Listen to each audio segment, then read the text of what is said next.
दोस्तों अभी हमारे साथ है करनेलगंज विधानसभा के सिरसा मऊ गांव के एक युवा साथी मोनू तिवारी जी। मोनू तिवारी जी के परिवार में इस समय कुछ ऐसी परेशानियां हैं जिसको लेकर ये काफी परेशान है। कोर्ट कचहरी के भी चक्कर काट रहे हैं, प्लस में नेताओं के भी आगे पीछे घूम रहे हैं, लेकिन इनकी बातें हर जगह ये कहकर टाल दिया जा रहा कि हो जाएगा, लेकिन कभी होता नहीं है। तो मोनू जी, क्या बात है और क्या कहानी है? मतलब आप। मैं मोनू तिवारी ग्राम सभा सीसा मऊ के रहने वाला हूँ, तहसील करनेलगंज, जिला गोंडा। हमारे पिताजी 4 भाई थे। बाबा का नाम विष्णु नारायण तिवारी। पिताजी हमारे सन 2000 में एक्सपायर हो गए। जो कुछ संपत्ति थी वो बाबा के अधीन थी और 19 तक हमें कोई मतलब नहीं रहा। 19 में जब हम लोगों ने कहा घर बनाने के लिए, तो उन्होंने आपत्ति जताया, घर नहीं बनाने दिया, जिसमें जो है पूरी संपत्ति जो कुछ सीसा मऊ का था वो आजी के ही नाम था। आजी 26/11/2014 में मृतक हो चुकी हैं। आज तक किसी के नाम वरासत नहीं लगा। बाबा तीनों लोगों की राय से फर्जी तरीके से उन्होंने अपने नाम ऑर्डर करा लिया, जिसमें हमें पूरे प्रॉपर्टी से बेदखल कर दिया। लेकिन मैं बाबा से ये कहना चाहता था कि आखिर ऐसा हुआ क्यों। तो उन्होंने जोर दबंगई से, दादा चाचा हैं वो जोर दबंगई से हर चीज ले रखे हैं। उसमें बोलने पे मारने पीटने की आए दिन धमकी देते हैं और मारते पीटते भी थे, लेकिन अब नहीं हो रहा है ऐसा। कर्नलगंज कोतवाली में भी हमने सूचना दिया विधायक जी से, जिसमें माननीय प्रेम नारायण पांडे जी, माननीय अजय सिंह जी, माननीय प्रतिभूषण सिंह जी, माननीय सूरज सिंह जी और कई ब्लॉक प्रमुख और जिला पंचायत या ग्राम प्रधान, सारे लोगों से अपनी पूरी बात रखी। लेकिन सारे लोगों के विचार यही है बस हो जाएगा।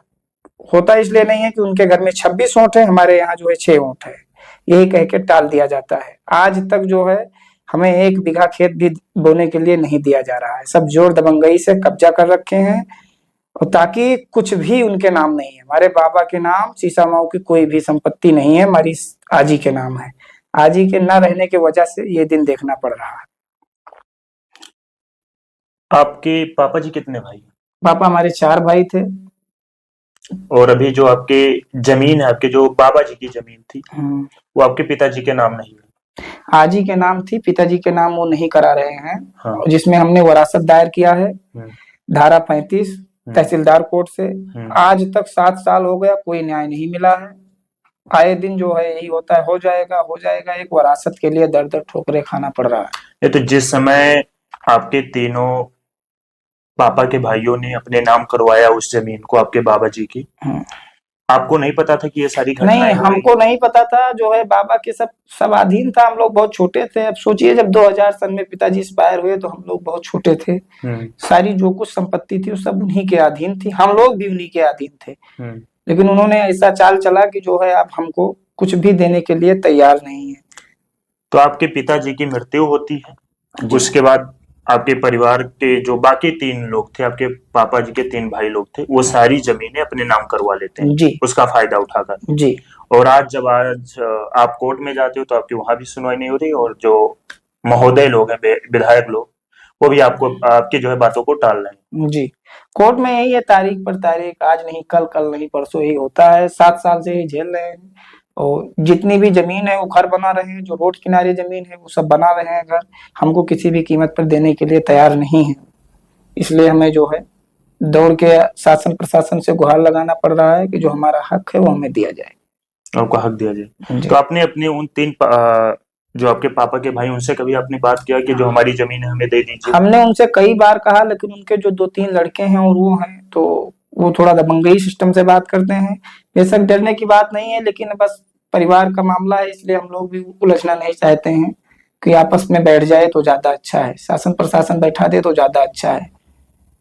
बाकी जो होगा वो ईश्वर जाने क्या। अभी आपने कहा कि आपको धमकियां भी मिलती, धमकी कौन देता है? धमकियां उनमें 2-3 लोग हैं जो मारने पीटने की आए दिन धमकी देते हैं। क्या नाम है उनका? जिसमें जो है दीपू हैं, और एक एडवोकेट साहब हैं, संदीप तिवारी जी हैं। हाँ। दादा अशोक तिवारी जी हैं। हाँ। उसमें कई लोग हैं, 4-5 जो घर के हैं। वो आए दिन जो है ये कर देंगे, कुछ नहीं कर पाओगे, यहाँ इतना पैसा लगा देंगे, वहाँ यह आर्डर है वो आर्डर है, ये सब बोलते रहते हैं। बोला ठीक है, लेकिन जो हमारा हक है वो हमें दिया जाए। अच्छा, अभी आपने कहा कि उनके घर में 26 वोट है, हमारे घर में 6 वोट है जी। तो ये बात कौन कहा कि उनकी तरफ ज्यादा वोट है, इसलिए मैं आपकी बातों को जो है नहीं उठाऊंगा। बस बैठा था, बाबा बोले कि जैसे कुछ सुनवाई नहीं होगी, हमारे यहाँ गिनती में 26 वोट आ रहा है और तुम्हारे यहाँ जो है 6 वोट है, जिसमें कोई भी प्रधान हो या विधायक हो या सांसद हो उसमें कोई सुनवाई नहीं करेगा। तो अपने बाबा जी से आपने बैठकर बातें नहीं की कि जो हमारे हक की जमीन है हमें दीजिए? बाबा जी से बहुत रिक्वेस्ट किया लेकिन वो कोई भी कीमत पे मानने के लिए तैयार नहीं। वो लोग जो है कुछ दबाव भी बना के उनके ऊपर रखे हैं हाँ। और जिससे बाबा जो है कुछ मान नहीं रहे हैं। अगर बाबा को कुछ होता है तो मैं शासन प्रशासन से यही उम्मीद करता हूँ कि मैं उनके ऊपर मुकदमा लिखाऊंगा, कि जो है बाबा को अगर कुछ भी होता है तो मैं उनके ऊपर मुकदमा लिखाऊंगा कि बाबा के साथ ये किया गया। अच्छा, अगर आपके बाबा जी के साथ कोई दुर्घटना होती है? हाँ, तो उन तीनों लोगों की चाल है, मैं इनके नाम मुकदमा लिखाऊंगा।